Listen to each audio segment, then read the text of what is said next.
Good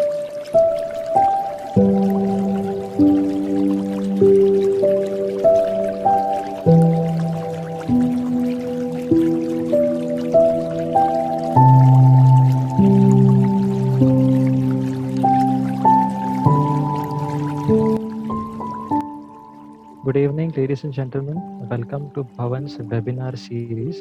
Okay, so today's topic for this webinar is Monsoon Magic of Mumbai, which is going to be conducted by Mr. Jayesh Vishwakarma, who is a wildlife biologist. He did his master's in wildlife biology from Bhavan's College. He's also the Education and Extension Officer of Sanjay Gandhi National Park. Yes, you heard it right. The Mumbai's Sanjay Gandhi National Park.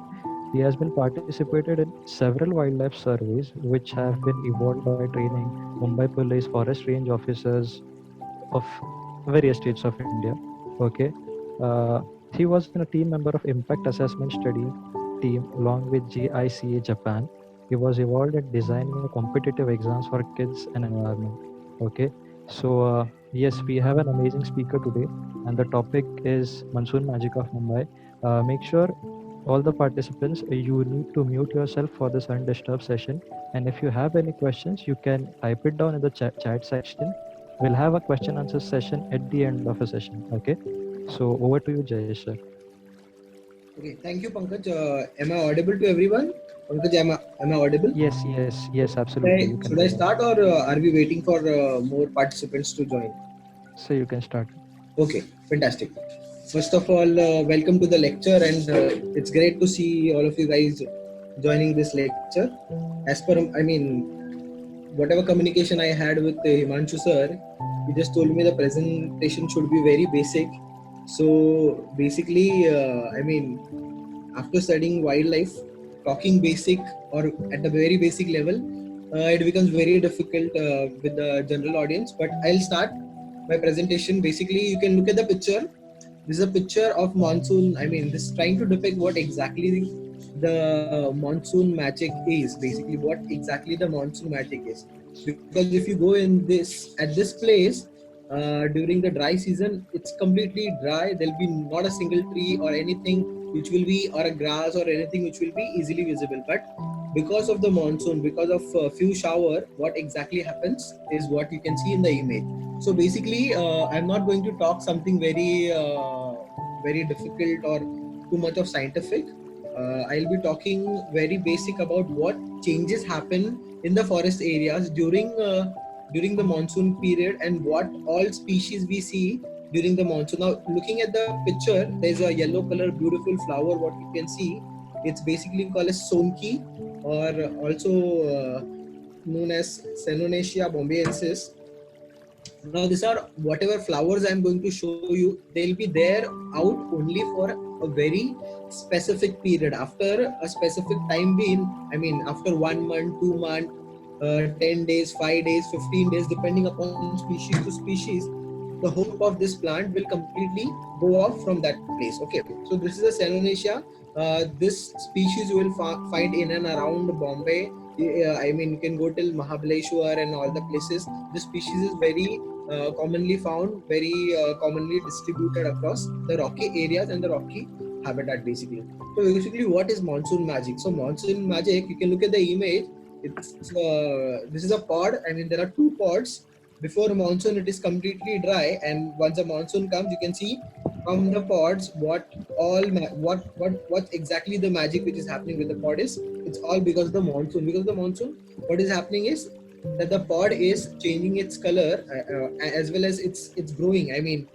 The pod contain a lot of seeds, and from those seeds you can see new saplings which are going to come out. So that is what monsoon plays. There are a lot of people. I'm one of the lover of monsoon. I really love monsoon because you get to see so many diversity during monsoon. So my presentation is going to be all about that. I'm going to take you to a photographical journey where I'm going to show you different kind of creatures what you can easily see in and around Bombay, inside Sanjay Gandhi National Park, inside some of the species you can easily see in some green campuses such as Bhavan's College, and there are a lot of green campuses what we have in Mumbai.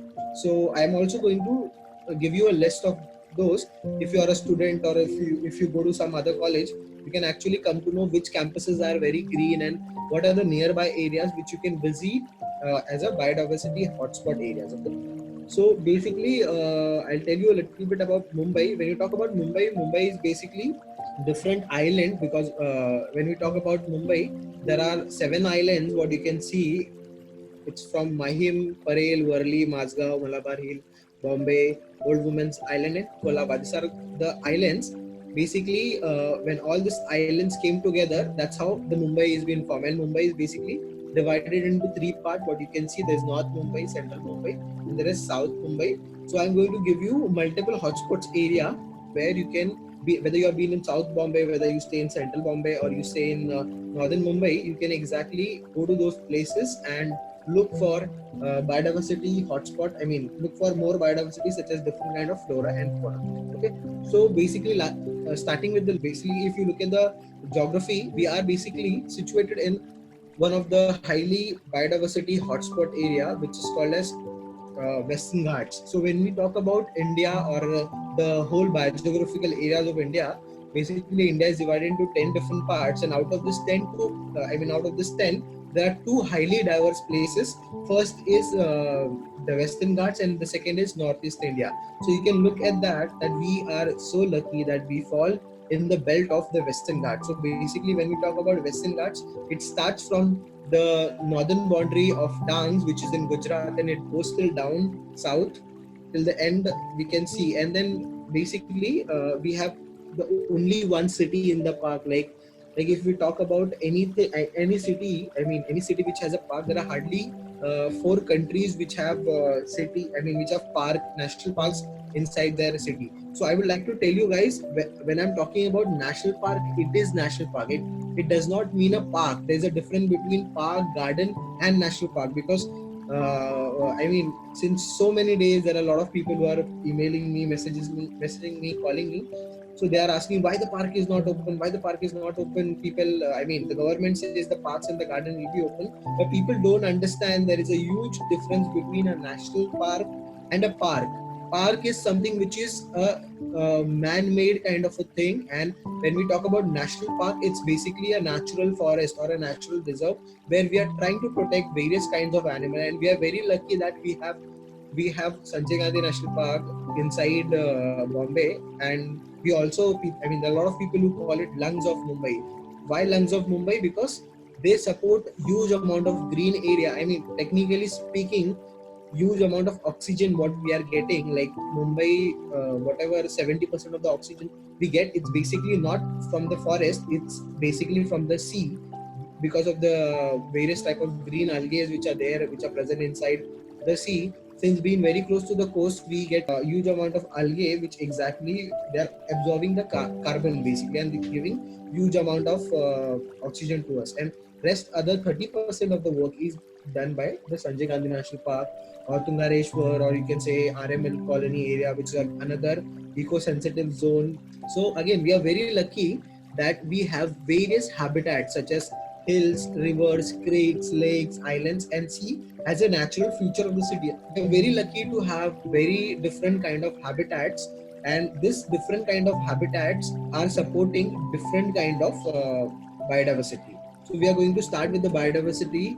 So I just call it the magical effect of monsoon, because wherever you see, wherever there are fallen logs or fallen tree, or maybe if there are a lot of leaf litter which is there. Now there are a lot of people who say that अरे leaf litter जमा हो रहा है, इसको clean करना चाहिए, इसे निकालना चाहिए. But I will say you should leave it. I say that nature should be left the way it is. Why?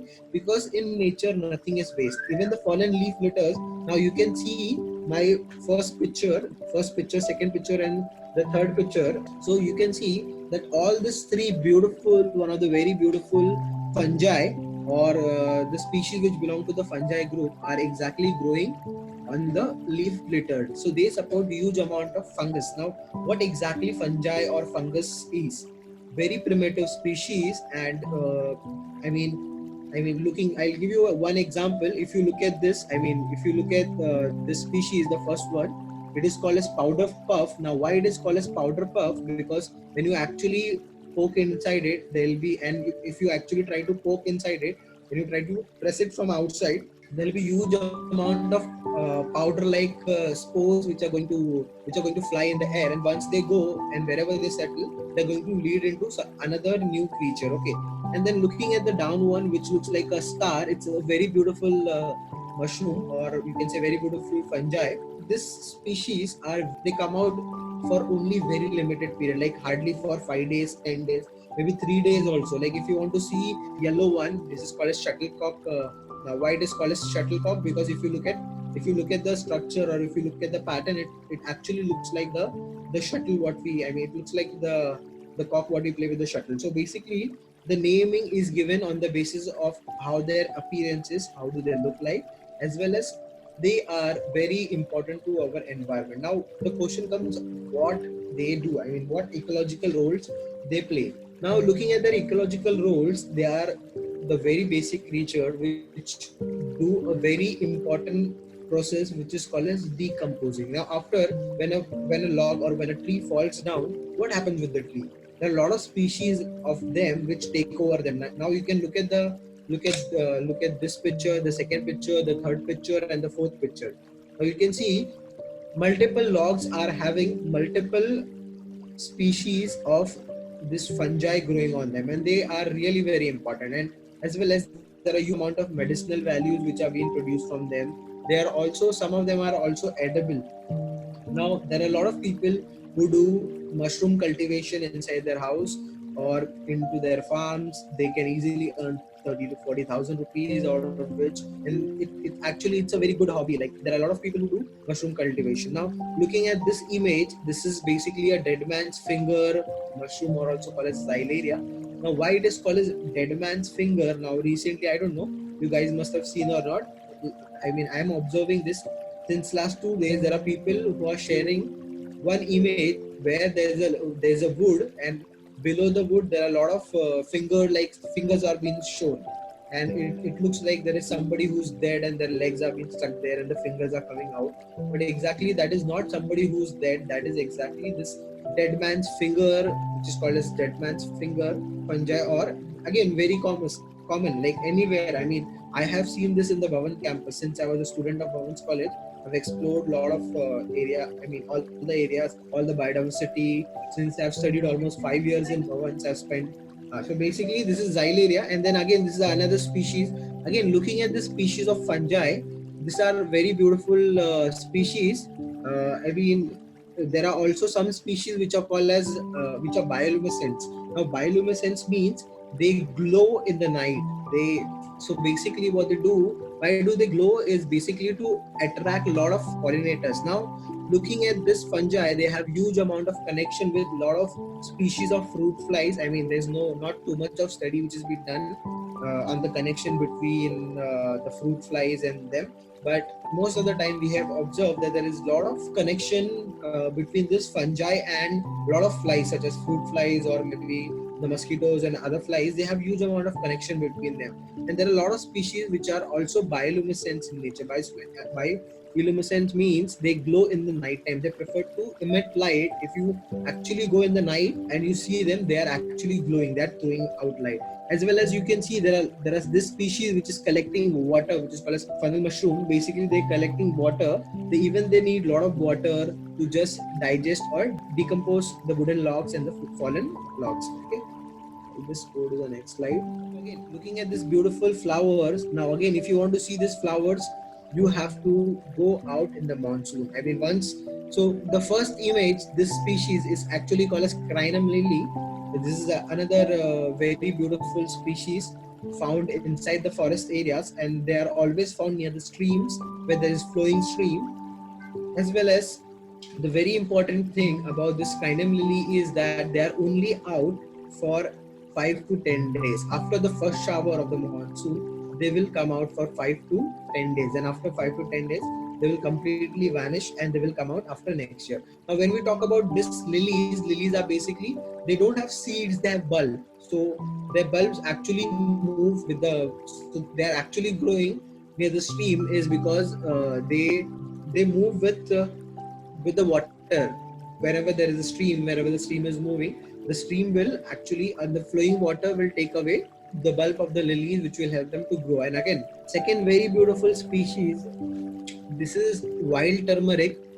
So we all consume turmeric. This is not the one what we consume. This is the wild variety, and whatever we consume is actually is taken out from. So whatever fruits and vegetable we consume nowadays are actually extracted from the wild varieties, like whatever carrots, brinjal, or a lot of vegetables what we consume. They were earlier wild varieties, and from wild varieties we have domesticated them. And after domesticated, even when it comes to having the poultry farm, like chicken and goats and other animals what we keep in our poultry farm, they were basically they were wild before, and then after bringing them in, I mean after domesticating them, we all started consuming them.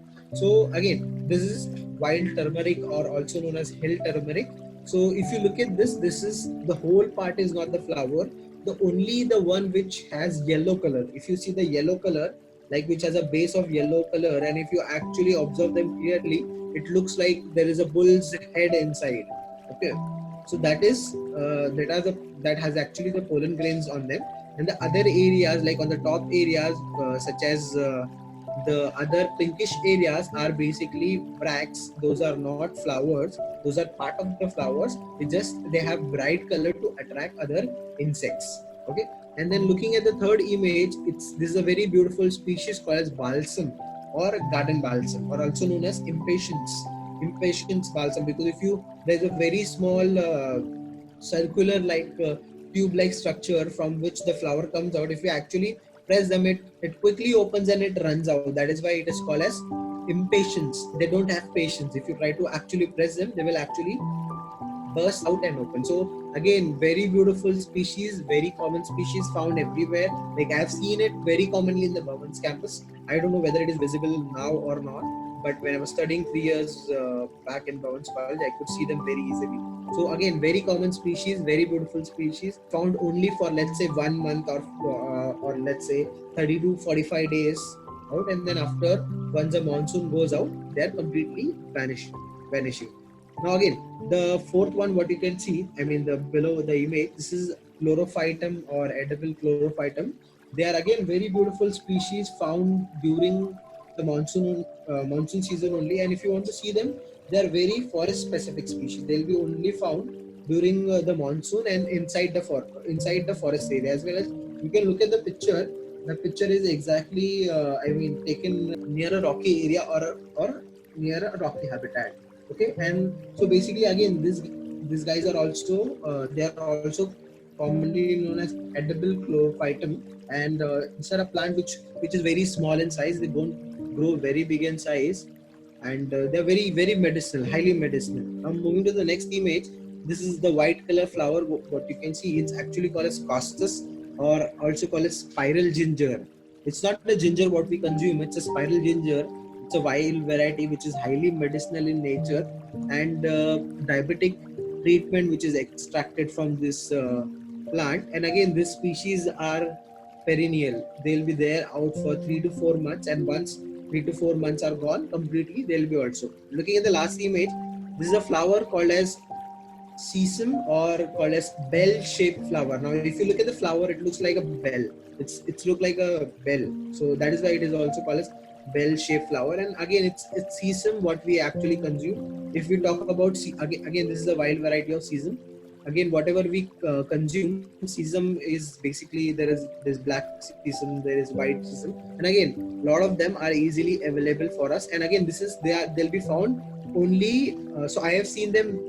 So when you're walking on the roadside, on both the side of the rocks near the hilly area, they'll be easily found. And they'll be, again, I mean, if you're walking in the Sanjay Gandhi National Park, if you walk along the roadside, and both the side of the road, you will easily find them. If you're walking towards Kaneri Cave, you will easily find them on both the side of the road. And again, it's a very small. It grows up to 3 to 4 feet in height, and again, very easily available. After the monsoon, they'll be gone. So this is what monsoon, I'm trying to explain you what exactly is the magic of the monsoon, that this all species of flowers are only dependent on the monsoon, and once the monsoon goes, they will be also going out. Now these are the species which are going to come out with the first rain, like in the month of June, July, and maximum August. And after that, there'll be other species of the flowers which will take place. I mean, there are a lot of species of flowers. There are more than 200 species of flowers what we exactly get. Now again, moving to the another part. Now these are another species of flower which will be there in monsoon. Like looking at the first image, the white color flower what you can see is basically of crinum lily, the plant which are only coming during a specific season. like like looking at this rock begonia, the first flower what you see is called as rock begonia. It's flower of the rock begonia, or in Marathi it is also called as ambadi. So after monsoon it will vanish, means once the monsoon goes, the flower, the plant, the flower will completely go off. They will be not found. They are there only for a very specific season, which is monsoon. That is why they are under our session of monsoon magic. This is what the magic is created by the monsoon. This is what magical thing is done by the monsoon, that this flower which are only dependent upon them, once the monsoon goes off, they are also completely going. They, I mean, all of them will be not there. So again, if you want to see this flowers, again you want to see them, you have to wait again for the monsoon to arrive. And once the monsoon arrive, you can again you have to wait to see them. Okay, so this is rock begonia, this is coxcomb, this is smithia, the yellow flower what you can see is basically, this is called as smithia. So when we talk about smithia, they are again they're very closely related to the species called as what we see touch me not. So when, I mean, they're commonly called as press me not. When you actually go and press the leaf, they, after pressing the leaf, what will happen, the leaf will close. So again, very beautiful flower. They will again start flowering at the month of August, September, and till October they will be there. And again, this is the white one, is a white, this is a clockwine lily. Again, it's a creeper, and then they'll be again found in the month of August, September, October. Again, the yellow one, what you can see here is this is lily. Again, another species of lily called as glory lily or gloriosa lily. And then again, this is a cup and saucer plant, and this is again one of the very interesting plant called as carvi. Carvi is basically again a very beautiful species of flower, which is very unique. I mean, the uniqueness of this flower is that they are only going to flower once after 8 years. They will flower after once in 8 years. So when we, I mean, so mass flowering happened last 3 years back, and after 3 years, what now again we have to wait for another 8 years for them to flower. Now these are again very common species of plant which we get in Mumbai, which we get in Tungareshwar, all across them. So there are various species of carvies what we get in SGNP. So basically, again, this is what monsoon, I mean, this is what the magic is created by the monsoon, what exactly is happening. And again, now moving, once the beginning of the monsoon happens, if you go out in the forest in the evening time, this is what happens when the monsoon is going to arrive, or when the monsoon is almost arrived. So this image is actually of a very beautiful insect called as the fireflies, which are easily available, which you can easily see. So basically, I mean, these are fireflies which you can see, they, what they are exactly doing is they're trying to, so basically they are glowing their abdomen. This is a picture of one of the species of fireflies. There are a lot of species of fireflies what we get. And again, I don't know, there are people who are aware about this fireflies or not, but we are very lucky that if you go in the forest during the evening or the night time, you will see this fireflies in the night everywhere. They'll be there out glowing light with different frequency, talking to each other, communicating with each other, and trying to attract each other with glowing various lights. So basically what exactly they're trying to do is they're trying to come out. So what happens with this guy is now the male and the female are, I mean, they're going to have a courtship where they're trying to attract with each other by emitting light. And once they attracted each other, they're going to mate. And after mating, what will happen, the male will die off, the female will go and lay the egg inside the ground. After laying the egg will hatch, and there'll be a larva which will come out. And once the larva come out, the larva is going to feed on various species. Like there are a lot of images where we have seen this larvae is feeding on snails, feeding on frog. There was recently, there was one photograph, there was one photographer which got best photography award recently, I think so 2 years back. So that picture was, there was a frog and there was a larvae of the firefly, and the firefly was actually eating the throat. I mean, it was eating from the throat and trying to enter inside the body of the frog, which was like a amazing natural history, which nobody has observed. Before nobody has observed that. So now again, after once the eggs are laid in the ground, the larvae will come out. The larvae will feed, and after feeding, they will go to a process, and they'll go to a life stage, and then after going to a life stage, they will stop themselves. They will bury themselves inside the ground, and they will wait for next season to come out. Another monsoon to come out. Now again, these species are dependent on rains. Once the rains are gone, these guys are also gone. So they are only found during the rainy period. So again, very beautiful insects, species of insect what we get during the monsoon. Now again, looking at this another beautiful world of insects. Now I'm going to take you through slowly, step by step, onto the various species of insects and all that, so that we can actually come to know which species are actually highly found during this period. Now looking at this, the first image, these are dung rolling beetles. Now dung rolling beetles are very unique beetles. They actually collect the dung. Now what they are doing, they are actually, if you look at the image, there are two individuals. They are actually taking the dung, they are rolling the dung, and they are taking the dung away. And after taking the dung, they are going to bury the dung. And again, they are only found, they are highly active during the monsoon period. Now again, looking at the second image here below, this is, you may think that this is somebody's spat or spit, or you may think that this is a foam or of a soap, or but this is not like that. This is basically, this is a bug called as spittle bug. Now there is a bug.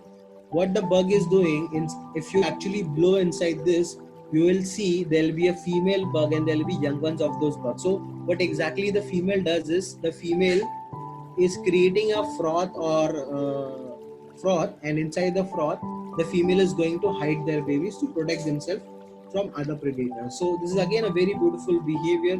If you go out during the monsoon, during the period of the monsoon, you will actually see a lot of them near the ground areas of the forest. Again, now moving to the species, this is a beetle called as blister beetle. Now again, the name says blister beetles. Now you should be like always careful when you go into the forest. You see any insect, you should be careful. You should make distance from them, because if you look at the species, the name is given blister beetle because they can actually give you blisters. When they bite you, they'll give you blisters. Now again, very interesting fact about them is, if you look at the leg, it's like a hook. If you see, this kind of hooks are actually used by the climbers, the people who are climbing mountains. You will see them, they actually use this kind of hook. Now this is called as mimicry, this is called as biomimicry, where we humans have copied all this thing from humans. Now again, you can look at this leg, and the third leg. All the three legs are having hook like structure, which they are actually using to climb themselves. And again, these are beetles. Again, they are reddish in color, and you can see huge amount of bristles on their body. Again, very beautiful species. On the right side, this is a jewel beetle. Now why they call it jewel beetles? Because in olden days, people used to collect this beautiful colorful beetles, and they used to kill them, and they used to make jewelries. The queens used to make jewelries out of them, and they used to wear the jewelries. So that is why they call us jewel beetles. So we also get jewel beetle as well as jewel bug, but this is a jewel beetle. Now when I actually saw this jewel beetle while walking in the forest, I could see. So when he actually observed me, he shrunk his body, and he was lying down, as he was actually trying to mimic death. He was showing that he was dead. Again, when they cannot do anything, when they cannot give you bristle like the other one, blister beetle, if they cannot give you blister, they are going to actually mimic as a dead individual. Okay. Now again, moving towards another world of insect, amazing world of insect. Now this is, this all insects you will again see during the monsoon period. They're highly active, they're highly greenish in nature, and during this, so basically what happens once the monsoon arrives, there is huge amount of food such as grass, and once there is huge amount of grasses, there'll be grasshoppers, and once there is huge amount of grasshoppers, there'll be a lot of other praying mantises. There'll be spiders which are going to feed on them. So whole food web or the food cycle, what we have studied in the school, it actually starts from the monsoon. It gets revived once the monsoon starts. So basically, so you can see, this is again a mantis. This is a praying mantis. This is a very beautiful insect called as katydid in the center. You can see they are actually sitting in the center of the leaf and they are mimicking in such a way that they actually look like a leaf. This is another beautiful, colorful insect called a stick insect, and they are again very unique, very beautiful, very shy, very highly camouflaged species. And again, they all of them are really very important to us, and they all of them play a very important role. Now, again, looking at this praying mantis, they play a very important role by controlling the population of other species such as grasshoppers and all that, which are feeding in huge amount. They are the one which are going to feed on the grasses and other part, the vegetable parts, which are the flora part, which is going to come inside the forest. They are going to actually feed on them. So they are the one who are going to control their population. They are going to maintain their population. Again, this very beautiful insect, catitid. There is not too much of information. I mean, in India, there is not too much of study which is done on them. I mean, again, insects are supposed to be one of the species which are negligible.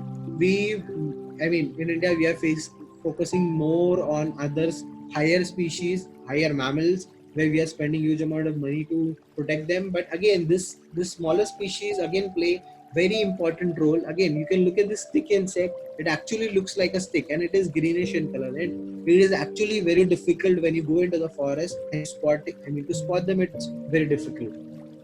Moving ahead, looking at these beautiful butterflies. Again, there are a lot of species of butterflies which are seasonal. I mean, if you I don't know how much do you guys observe butterfly, but if you try to observe butterflies, most of the, I mean, there are a lot of species of butterflies which are seasonal. I mean, there's a species called as grass demon, which only comes out during the monsoon period. You will only see them, the more number you will see, the high number during the monsoon. Now, why during the monsoon? Because the food plant is the wild turmeric, the hill turmeric, what we saw before.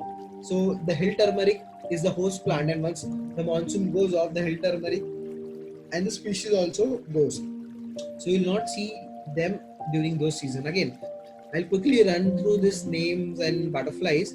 These pictures I've except the blue oak leaf. This I've actually taken in Bhavan's Nature Adventure Center when I was a student. When I used to visit those areas, this is a picture we have taken there. This is a Jezebel which I've taken there behind in the butterfly garden. This is again a tail jay which I've clicked in Bhavan's College. Again, this is a giant red eye, commonly known as giant red eye. Again, I've clicked it in the Bhavan's College. So again, a part of this is a blue oak leaf butterfly which actually mimics like a butterfly, and this is again a blue oak butterfly which actually looks like a oak leaf, and they are again very forest specific species. So again, they play a very important role. These butterflies are major pollinators. They actually help in pollination. And if you guys are not aware, if you go to Kashmir, there are a lot of people who are facing issues with the pollinators because people, especially doing apple cultivation, people who are actually growing apple, they are lacking in terms of insects. They don't have natural pollinators. That is why they actually hire people.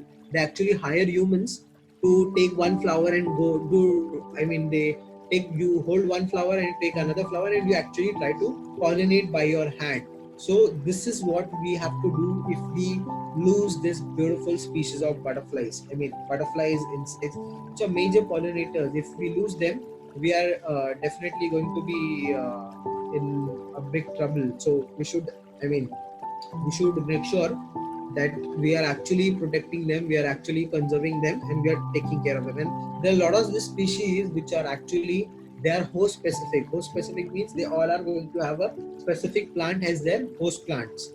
Okay. So moving to the next. So butterflies, and this is another group called as moths. Now butterflies, there are a lot of people who have questioned regarding how to identify butterflies or how to differentiate moth. उनका wing बंद होता है या उनका wing खुला होता है या क्या होता है. So basically, if you look at the antenna, if you look at the antenna of butterflies, that will be actually club shape antenna. Club shape antenna means like a golf stick like antenna. You will see them. And if you look at the moth, I'm just going to show you the moth area. If you look at the moth, this is a moth. Now, if you look at the antenna, it's feathery or leaf-like antenna, you can say. So antennas are not exactly club shape. This is the main character to differentiate between butterflies and moths. Now, there are a lot of people who say moths are only active in the night time. but there are also day flying moths. So there are also there is so when we talk about moths, majority of moths are the one which actually don't develop mouth parts once they are as an adult. So most of them have a life cycle. Like we all must have studied the life cycle, that there is a butterfly or there's a moth which is going to lay the egg on the leaf on the specific host plant. It is going to eat. It is going to convert into caterpillar, and the caterpillar is going to have multiple instars. And with the going of the process of the multiple instar, those instars are going to convert into a pupa. From pupa, it will go to a cocoon, and from cocoon, it will go form an adult. So once they form as an adult, most of the moths don't feed. A part of a group called as fruit piercing moth. Now, looking at this image, which is there in the last, this is a moth called as fruit piercing moth. Now you can see there is a badam. There is actually a vilaiti badam fallen down, and this moth is actually trying to take the sap of it. And again, this is another beautiful moth called as owlet moth, because if you look at the pattern, there's an eye-like structure on their wing. And again, this is one of the largest moth which is found in Mumbai, and I mean it is one of the largest moth in the world. The size is somewhere around 25 centimeter. I mean, from one end to another end, the size is 25 centimeters. So they are actually found in Mumbai. This picture I've clicked in Sanjay Gandhi National Park only. Again, the last image, the moth is called as moon moth. They are called as moon moth because if you look at the structure, you look at the eye-like pattern, which actually resembles like moon. Or there are people who say that they are highly active in the night when there is a full moonlight. All of them come together and they congregate together, and they basically mate. So most of the moth, what they do is after coming out as an adult, their only job is to find a mate, and after mating, they die off. I mean, their life cycle actually ends, and the female will lay the egg, and the female will go off. And they have a very beautiful process. There is a very beautiful phenomenon in this moths, which is called as diapause. Now, diapause is something. I mean, we generally study something which is called as something we call as hibernation or estivation. But insects, most of the insects, they don't show hibernation or estivation. They go under a process called as diapause, where they're going to actually stop the movement, where they're going to actually stop the process, the body process, after coming into a stage, and they're only going to come out when they find a very suitable or favorable condition to them. Okay. Now moving next, we have another beautiful group of insects called as dragonflies. Now dragonflies are very important. Dragonflies and damselflies are very important species for us because they are one of the natural pest controllers. Like whatever mosquitoes, whatever flies we see in and around the area is actually controlled by these fellows. They actually control them on ground as well as inside the water. Now looking at the first image, you can see the way we study the life cycle of butterflies. This is a dragonfly which is actually trying to lay egg on the surface of the water, and after laying the egg, there is an exuvate which comes out. You can look at this picture, the second picture. There is this is a larvae or exuvate of the dragonfly, which are so basically these fellows are there under the water, and they are going to eat everything inside the water. Like they can eat anything. They will eat fishes, they will eat other insect larvae or anything. They are going to feed, the voracious feeder. And after coming out as an adult, once they are on ground, they actually feed on other species. They also feed on the similar species. There was a last year, and actually also, I'm there on a group of insects where somebody shared a picture where a dragonfly was actually eating the hummingbird. The image was not from India, it was from other place, but dragonflies were actually eating the hummingbird, which is supposed to be one of the smallest bird. Again, now this is a very beautiful. So all the 5 images what you can see are dragonflies, and this one is a damselfly. Now, how to differentiate? You look at the body. The body is very thin of damselfly, and if you look at the wings, when they close their wings, all the wings are together. I mean, all the size of the wings are similar. All the 4 wings are same in size, but at the same time, if you look at The dragonfly, their upper two wings and the lower hind wings are different in size. The upper wings are actually little shorter compared to the lower wings. So that is how you actually difference between a dragonfly and a damselfly. Now this is a stream glory which is found near the stream inside the forest. This is again very forest species. The pitcher plant, if you are a student, I mean, I suppose there are a lot of volunteers which are there from Bhavan's College. If you are there in Bhavan's College, you look around the species, you will actually find the species once the monsoon is there, or post monsoon you will find them. This is a beautiful dragonfly called as pitcher dragonfly. So this is a very beautiful species of dragonfly which will be commonly around the area near the stream or near the lake of the Bhavan's College. So you can look at them again. You can see them. I mean, there are a lot of people who actually study the way people collect the eggs or the larvae. They do the study of the butterfly life cycle. There are a lot of people who actually go out and they collect larvae of these dragonflies, and they actually rear them into and try to understand what exactly their behavior and what exactly they do. Okay, so again, beautiful insects all around. This is a very beautiful insect which I always like. Whenever I go into the forest, there are a lot of people who are afraid of this fly. So if you look at this long, like a sword, like a thing, it's not a sword, but it's a proboscis. The way butterflies have proboscis, this is a long-nosed tabinate fly which has a proboscis. Now they are modified to take sap from the specific flower. They are only going to take flowers from the specific plant. They are actually going to take nectar from specific flower. That is why you can see their proboscis are actually very long in size, and they actually don't bite humans. They don't harm humans. They are very beautiful insect. Again, found very specific forest, very found during the monsoon period only. Again, now looking at this species, second one is a potter wasp. So they're called as yellow potter wasp because if you look at them, they are actually building this nest by collecting the mud. Their behavior is more similar like the potter who actually makes the pot. So the very beautiful behavioral pattern in this guy is they follow something which is called as fixed action pattern. Now fixed action pattern means they have a pattern. So basically their pattern is to collect a lot of muds, build their house, and after building the house they're going to search for a caterpillar, and once they find a caterpillar they're going to put the caterpillar inside, and after putting the caterpillar they're going to lay the eggs on their body and they will close that opening, and once the larvae actually come out, the young ones come out, they're going to feed on the caterpillar. So now what is fixed action pattern? The fixed action pattern is these are the steps which are involved during making nest. So let's take an example. While he's building his nest, and after building his nest he is not able to find caterpillar or any insect for few days. What exactly this species is going to do is, again, he's going to start from zero. He's going to again build another nest. That is why you will see there are a lot of nests which are built by these creatures, and those are vacant, those are not occupied. So again, very beautiful studied, and again very beautiful creature. This is a tortoise shell beetle. Now they call as tortoise shell beetle because if you look at the outer cover, it actually looks like tortoise. Okay, very beautiful cicada. These are called as monsoon cicadas. Now monsoon cicadas will come out only during the monsoon period. They're very specific.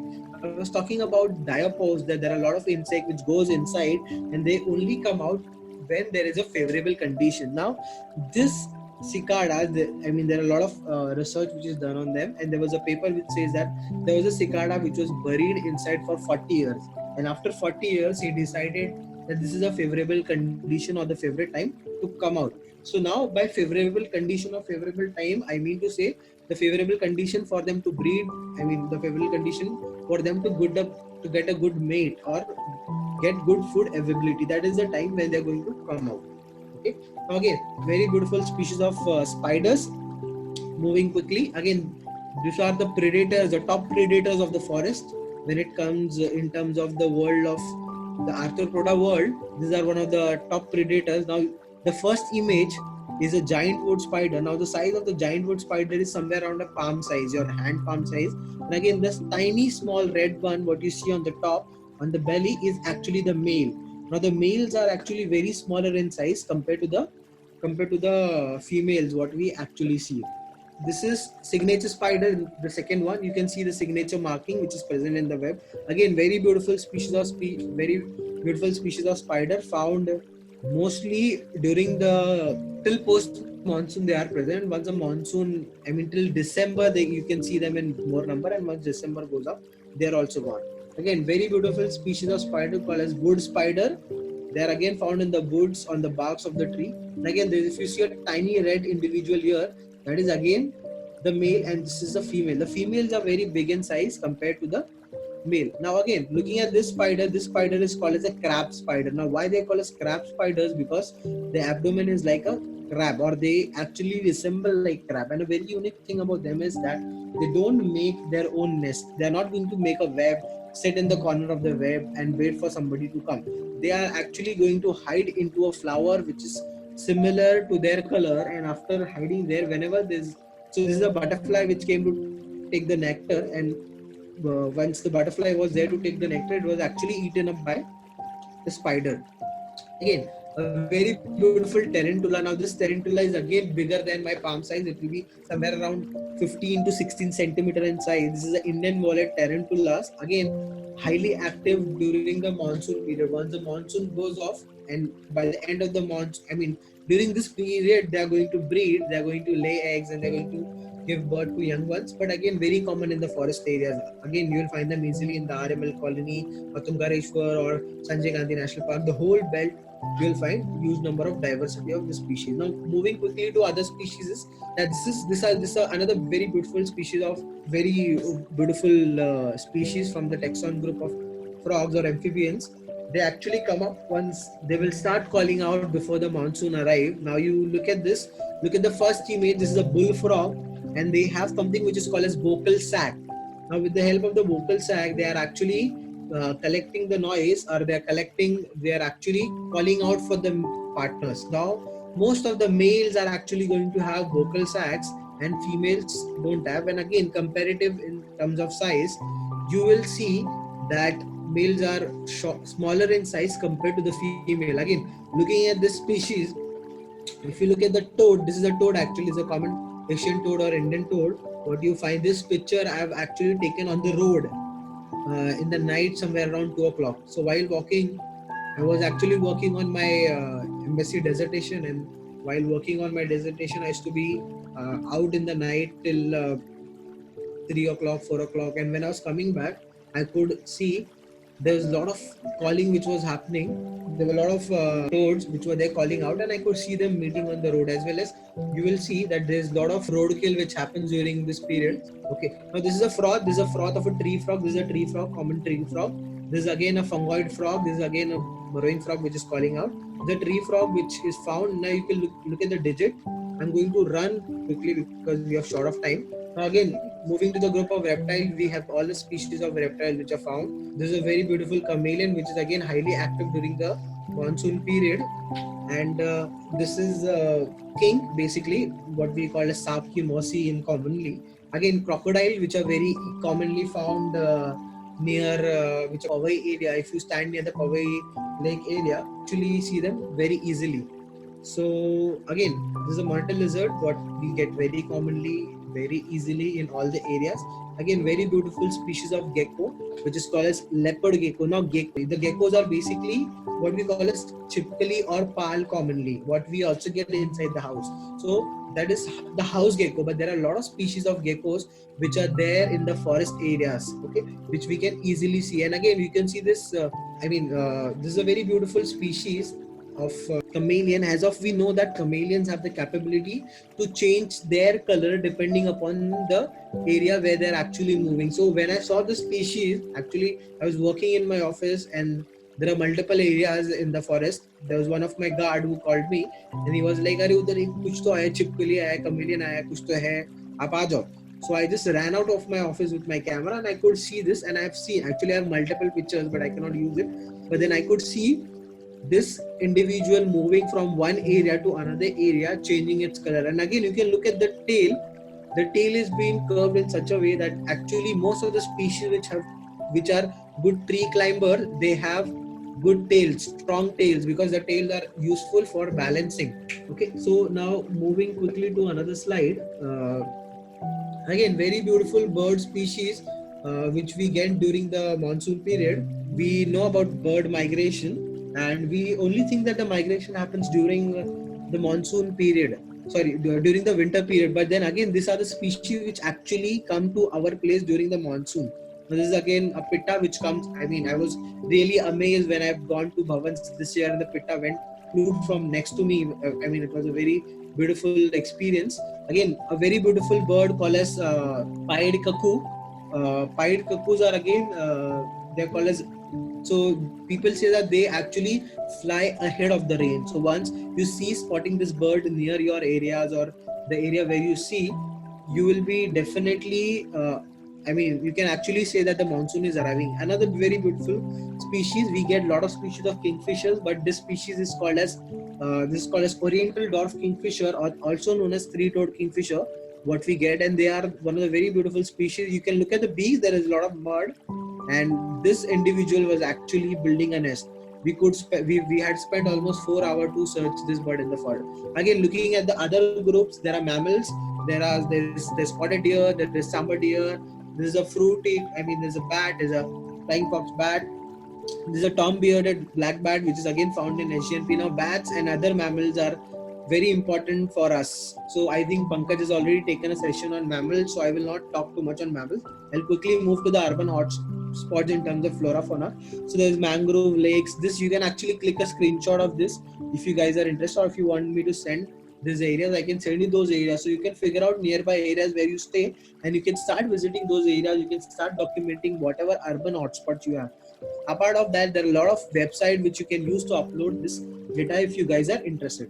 So this is some credits which I would like to give. I mean, the photographs what you can see, all of them were not mine. Some of the photographs what I've taken from some few people. So these are the names. Then I will also like to thank the Binac team, Himanshu sir, Riva ma'am, Meera ma'am, Louis, Pankaj, Nikita, Yogi for coordinating and giving me such a beautiful opportunity to speak. Sorry, the time was very limited, and I mean, we have very short time. So thank you for giving me such a wonderful opportunity to speak in front of you guys. And if you guys have any questions, you can move to the questions. Or we thank you for we thank you for caring for nature. And you can, if you guys, anybody who's interested in contacting me, you can email me, you can write me. I'll, whenever I'm free, I'll like to help you. So basically, if you guys have any questions or anything you want to ask, you can actually go ahead. Pankaj is going to, I think so, help. If you guys have any questions or anything. Yes, yes, Jay sir, thanks a lot. That was an amazing session, and I know when it comes to nature and wildlife, no matter, I mean, when you are a wildlife biologist or when someone is nature enthusiast, no matter, it's 24 hours is also less for them to talk, right? Yes, sir, it was an amazing session. We have some couple of questions. Okay, so the first question is, when you were talking about the fireflies, you mentioned a term called as courtship behavior. So can you just elaborate on what exactly this courtship is? So basically, courtship behavior means where the male and the female, or the male is trying to impress the female. Like, I mean, when the male is trying to impress the female. So basically, when animals, in animal natural selection happens, I mean, the animal will attract themselves. When the animal is trying to attract the partner, they're going to glow light. Whatever light is glowing, so the behavior, the process is called as courtship behavior, where the male is trying to attract the female by doing various methods. It could be in terms of scent, like what happens in the butterflies, where they actually try to, I mean, attract each other, or maybe in terms of throwing lights on each other by showing various intensity of light. That's all is courtship. Courtship means basically where they're trying to attract each other. Sorry to use a technical term, but it was getting me very difficult. So courtship means trying to attract somebody with using various process, where the male or a female is trying to impress their partner for the process. Yes. Any other question? Okay, if someone wants to just explain their kids about mating or breeding process, so according to a wildlife biologist, what would be your answer to this question? It's a very difficult question. It depends on what age the kid is. I mean, it depends what what the age group is. Basically, it's very difficult to explain kids, but I know that today's kids are very smart. They already know a lot of things, so you can just tell them. Meeting means you can just tell them it's a process where 6 to 7. So maybe you can tell them that it's a process of giving birth, or giving birth to new young one, or giving birth to somebody, a new young one of the similar group, you can say. Giving birth to the baby, you can say. I mean, it's a process where these insects are trying to produce more insects which are like them. Something like that can be used. Okay, that was a Very clever answer, difficult. man. Yeah, I know. Well, okay, so I guess that's all with the question. So thanks a lot, Jai Vishwakarma sir, for being here on this panel and discussing about what exactly happens inside a forest. So thanks a lot once again. It was a very interesting session. Okay. Yes, Yeah. if anybody has any more question, you can please contact me, email me, anything. I'm available on social media. You can contact me, and whenever I'm free, I'll definitely help you guys with whatever is possible from my side. Thanks a lot, Jay sir. Thank you, Jayesh sir, and everybody for attending this amazing session by Jayesh Vishwakarma.